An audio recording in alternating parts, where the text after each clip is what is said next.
बस पूजा हो गई पूरी। पर अगला तत्व क्या है? उसके पश्चात भगवान के रूप का वर्णन, दर्शन की व्याकुलता, भगवान राम का अन्वेषण, और भगवान राम को जब देख करके तब आपको मूर्ति पूजा का दूसरा रूप मिलेगा। क्या? बोले गई भवानी भवन बहोरी, बंदी चरण बोली कर जोरी, जय जय गिरिवर राज किशोरी, जय महेश मुख चंद्र चकोरी, जय गजबन खड़ानन गाता, जगत जनन दामन दुति गाता। स्तुति किया।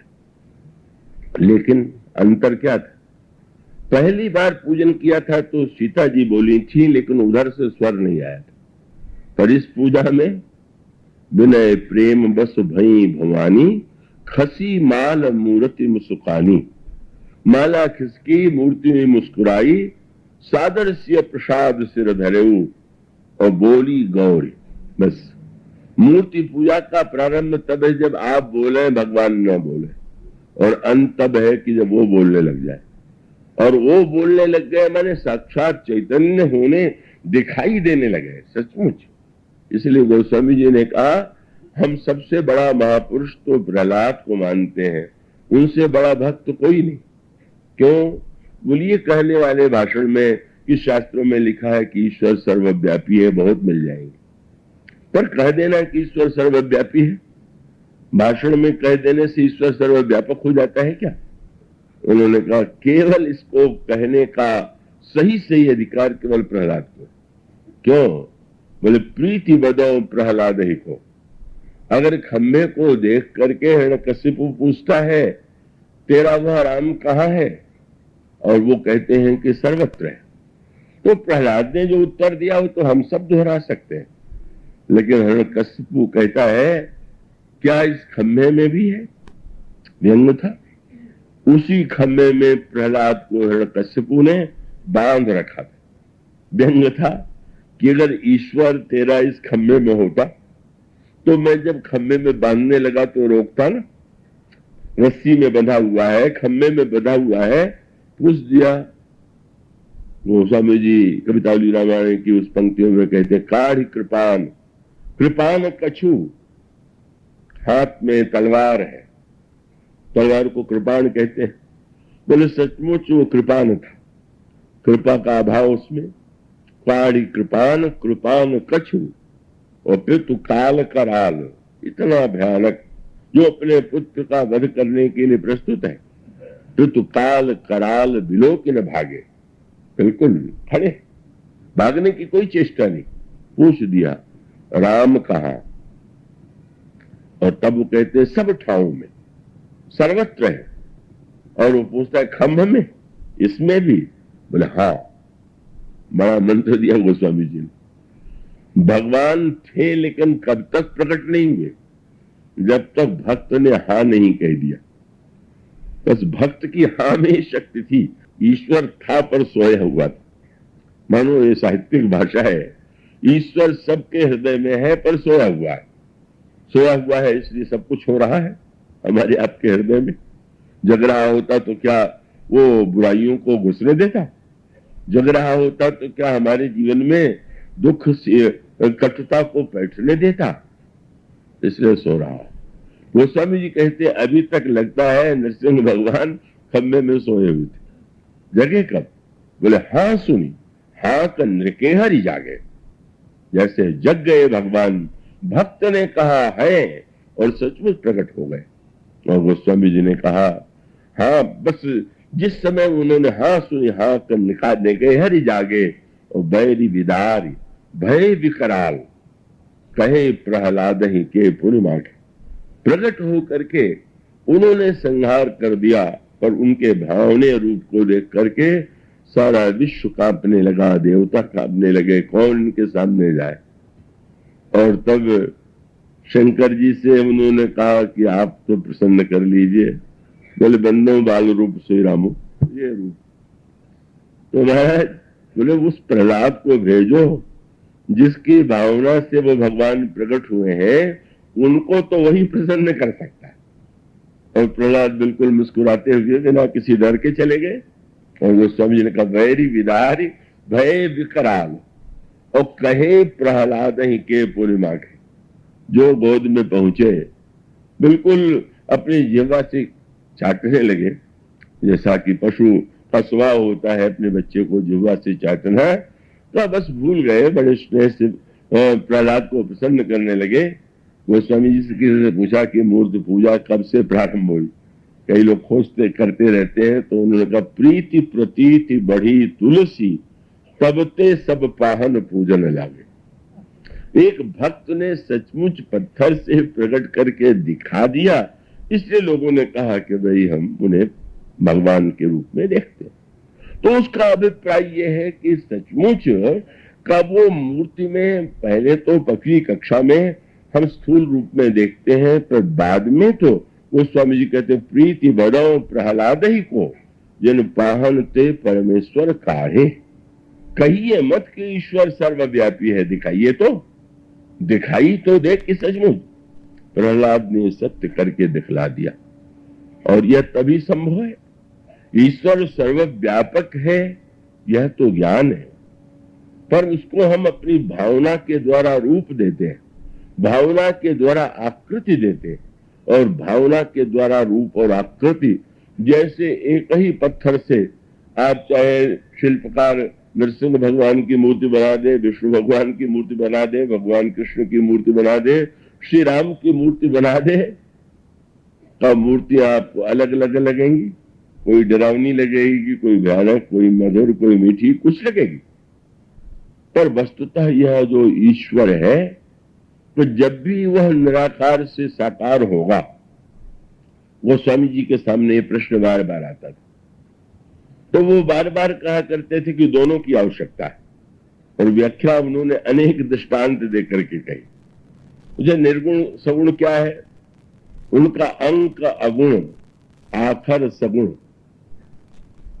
दृष्टांत उन्होंने बिल्कुल व्यवहारिक दिया।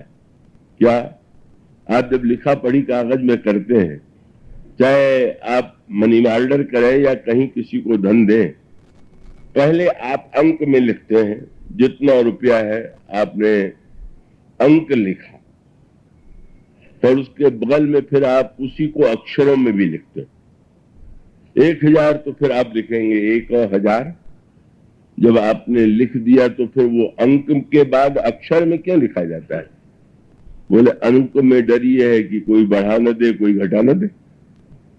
अक्षर लिख गया तो भ्रम मिट गया। गोस्वामी जी कहते हैं निर्गुण निराकार अंक है, लेकिन जब तक सगुण साकार के रूप में अक्षर को नहीं जोड़िएगा, तब तक वो संदेह नहीं मिटेगा। पूरी दृढ़ता के लिए आवश्यक है कि अंक के बगल में अक्षर में भी लिखे, और इसी प्रकार से निर्गुण रूप अंक के बगल में सगुण साकार रूप में ईश्वर जब होता है, तब ईश्वर सर्वत्र है। सुना, मानने का मन हुआ पर संदेह बना हुआ, किसी भक्त ने प्रकट करके दिखा दिया, संदेह मिट गया। तो मानो यह जो ज्ञान भक्ति जनु धरे शरीरा, इसका अभिप्राय यह है कि साधना पद्धति में का व्यक्ति को जब वो पुरुषार्थ करेगा, तो साधन पुरुषार्थ से ही किया जाता है। पहले अपने जीवन में पुरुषार्थ का उद्देश्य दूसरा था, अब साधना में पुरुषार्थ का उद्देश्य भिन्न हो गया।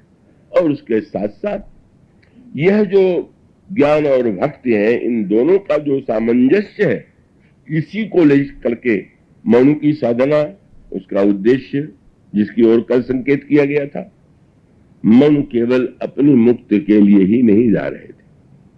कभी जब भगवान को अवतरित करना चाहते हैं, निराकार को साकार बनाना चाहते हैं, तब भगवान का मनु का उद्देश्य तो अपनी समस्त मानव संतानों का कल्याण है। और जब यह कल्याण की वृत्ति उनके जीवन में है, तो उसका क्रम यही है कि जब तक ज्ञान और भक्ति का सामंजस्य न हो, तब तक निराकार और साकार दोनों का वो जो दिव्य तत्व है वो अभिव्यक्त तो नहीं हो सकता है। और उसके पश्चात फिर साधना के क्रम से मुनियों के पास जाते हैं। मुनियों ने सुना मनु आए हुए हैं, तो आए स्वागत करने के लिए। राजा थे तब भी आते थे, पर आज फिर से जब आए तो मुनि लोग आए। तो प्रसिद्ध उपाख्यान है वृंदावन में, रतनगढ़ के का महाराज यशवंत सिंह पहले आया करते थे, बड़े भक्त हृदय थे, बाद में भगवान कृष्ण के लिए कविताएं भी लिखा करते थे। और वो एक दिन राज्य छोड़ करके आए, तो वृंदावन धाम में आए तो किसी ने कहा कि महाराज आए हुए, यशवंतगढ़ के महाराज आए हुए। तो अब वो तो प्रवृत्ति की बात है, तो बहुत बार तो बहुत बड़े राजा पदाधिकारी का नाम सुन करके व्यक्ति अत्यंत उत्साहित हो जाता है, लेकिन वो जो विरागी त्यागी संतों की परंपरा रही है वो तो बड़ी भिन्न नहीं है। वो प्रसिद्ध है, हमारे दूसरे संत हुए हैं कुम्भन दास जी का। वो कुम्भन दास जी जो थे, इस प्रसंग में मुझे स्मरण हुआ है, देहरादून में समाचार पत्रों में कथा लिखी हुई थी, लिखा जाता था बड़े विस्तार से। लोग कहते थे बड़ी कथा बड़े विस्तार से लिखी जा रही। एक दिन बेटी मंदाकिनी ने पढ़ करके कहा देखिए कथा निकली हुई, उसमें लिखा हुआ था, मैंने कुम्भन दास मनु इन सबकी चर्चा की, उसमें पत्रकार बंधु ने लिख दिया था कि जब महाराज मनु अकबर की सभा में गए। अब हमने कहा अब ये समाचार जो है ये विस्तार, मनु अकबर की कथा तो ये कही गई थी कि भाई मनु राज्य छोड़ करके चले जाते हैं, राज्य छोड़ के भगवान को पाना है। और कुम्भन दास जी ऐसे संत हैं कि जो रहते हैं ब्रज में, अकबर ने उनकी प्रशंसा सुनी तो अकबर ने आग्रह किया किसी को बुला करके ले आओ महाराज कुम्भन दास जी को। कुम्भन दास जी चले गए, शासक ने कहा तो चले भी गए। लौट करके आए तो लोग पूछने लगे, अकबर इतना बड़ा राजा, आपका उसने क्या सत्कार किया? तो नहीं कहा संतन को कहा सीकरी सो काम। अकबर उसमें फतेहपुर सीकरी में रहता था। बोले संतन को कहा सीकरी सो काम, क्यों? बोले आवत जात पर नहीं या टूटी, बिसर गए वो हरिनाम। और जिस जाको मुख देखे दुख लागत, ताको परिबो करी सलाम। ने कहा भाई यहाँ तो नियम है कि राजा को सभी को प्रणाम करना पड़ता है। तो कुम्भन दास लाल गिरधर बिनु और सबे बेकाम, क्या रखा है? और जूते टूट गए, भगवान का नाम भूल गया। मानो जो निरपेक्ष है, वो जिसको पाना है उसको तो ध्यान रखना होता है, जिसको नहीं पाना है उसकी ओर दृष्टि नहीं। तो मनु राजा के रूप में आए थे, पर आज गोस्वामी जी ने कहा कि पहले वो मुनियों के आश्रम में जाते थे, पर आज मुनि लोग जो है स्वयं चले आए। नागरीदास जी के विषय में भी यही है कि जब वो पहुंचे और वहां के विरक्त संतों से किसी ने कहा महाराज आए हुए, तो किसी ने ध्यान ही नहीं दिया, पर किसी ने कह दिया कि नागरीदास जी आए हुए। संत दौड़ पड़े। नागरीदास जी ने, उन्होंने अपनी कविता में लिखा, सुन व्यवहारिक नाम ठाणे दूरी निराश, और भय प्रेम तो नाम ही सुनत नागरी दास। मानो जो भक्त भाव से ओतप्रोत, जब उन महात्माओं को लगता है कि वो राज्य छोड़ करके भगवत प्राप्ति के लिए आए हुए हैं, तो सम्मान के पात्र हैं। और उन मुनियों से मिलन होता है, सत्संग होता है, तीर्थ यात्रा होती है, कथा श्रवण होता है, मंत्र का जप होता है। मानो साधना की वह ऐसी पद्धति, वह साधना पद्धति किस क्रम से आगे बढ़ती हुई। महाराज मनु मानव जाति के आदि पुरुष, और वे वृद्धावस्था में उन्हें ऐसा लगा कि मैंने जीवन में धर्म और मर्यादा का चाहे जितना भी पालन किया हो, किंतु जीवन का जो चरम लक्ष्य ईश्वर की प्राप्ति है वो अभी मुझे नहीं हुई। मुझ में वैराग्य नहीं है, फिर भी मैं अनुराग के माध्यम से उनकी आराधना करूंगा, यह संकल्प लेकर के वे वन की ओर प्रस्थान करते हैं। और उनके साथ उनकी पत्नी महारानी सुदरूपा भी, पर वे दोनों पति पत्नी के रूप में नहीं, एक ऐसे लक्ष्य की ओर अग्रसर होने वाले साधकों के रूप में वन में जा रहे थे जिनका उद्देश्य सर्वथा एक जैसा न सही तो तत्वतः लक्ष्य एक ही था, उसमें कुछ दोनों में भिन्नता भी थी। और उस लक्ष्य को लेकर के वे जब जाते हैं वे नैमिषारण्य में जाने का निर्णय करते हैं। नैमिषारण्य जहां गोमती नदी बहती है, गोस्वामी जी ने उनका नाम गोमती न रख करके यहाँ धेनुमती किया। तो बस धेनुमती नाम तो प्रचलित नहीं है, पर गोस्वामी जी ने पर्यायवाची शब्द का प्रयोग कर लिया, गो के स्थान पर धेनु शब्द का। तो उसको साधना के संदर्भ में अगर क्रम की दृष्टि से विचार करके देखें तो यह मानव जाति के लिए साधना का एक क्रम है।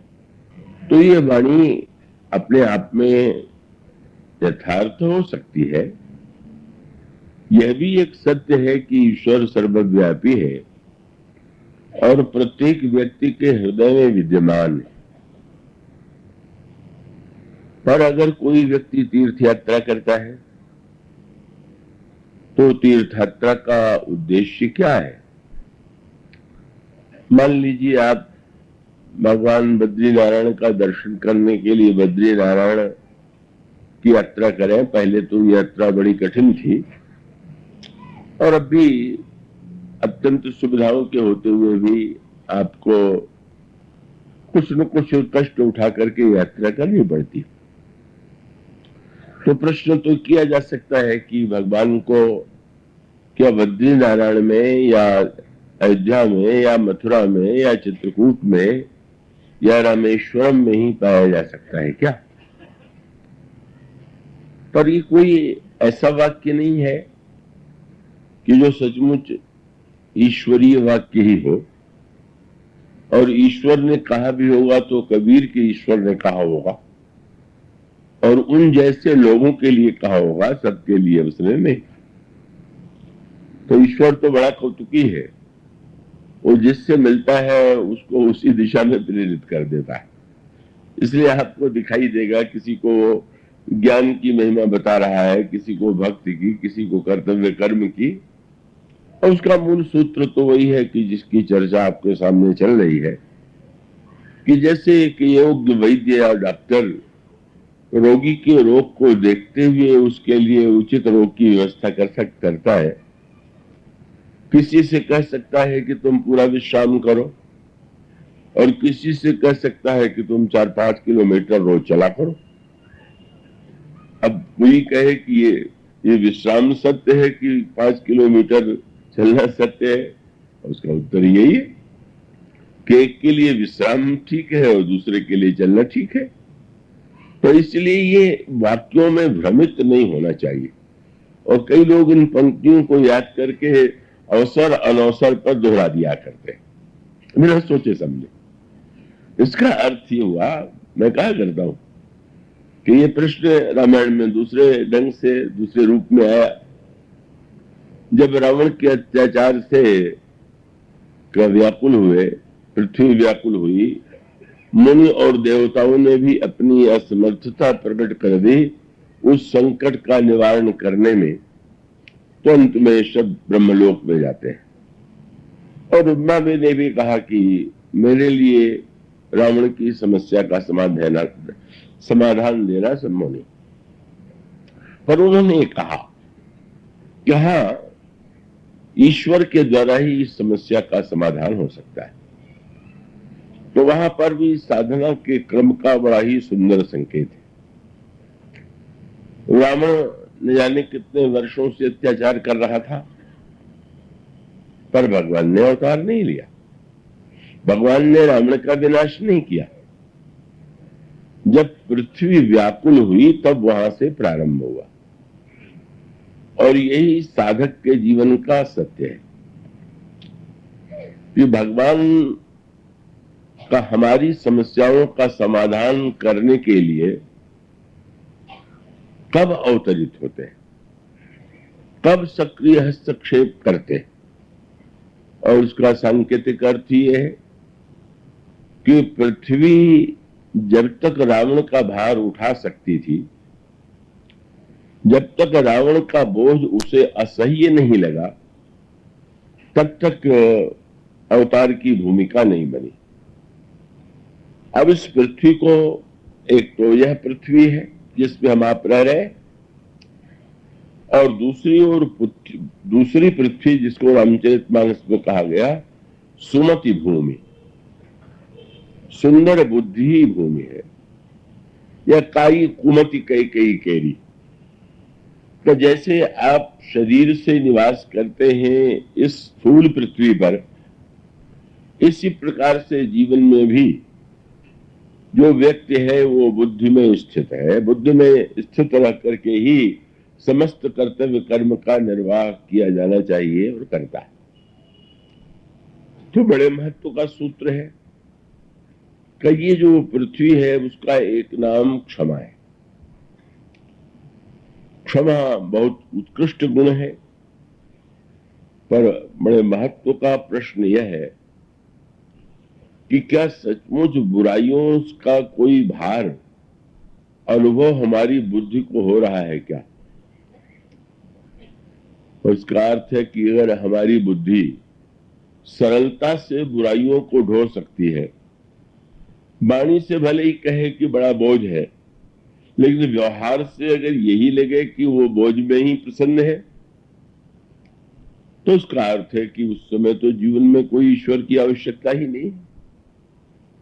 अगर कोई व्यक्ति बुराई को क्षमा कर सकता है, और वो तो हम लोगों के जीवन का एक विशेष परिचय ही यही, हम लोगों की सारी क्षमा वृत्ति जो है अपनी बुराइयों को ही क्षमा करने में लगी हुई। हम क्षमा केवल अपनी बुराइयों के प्रति ही करते हैं, दूसरों के प्रति चाहे हम क्षमा न करते हो। तो मानो मूल सूत्र यह है कि क्या व्यग्रता है क्या?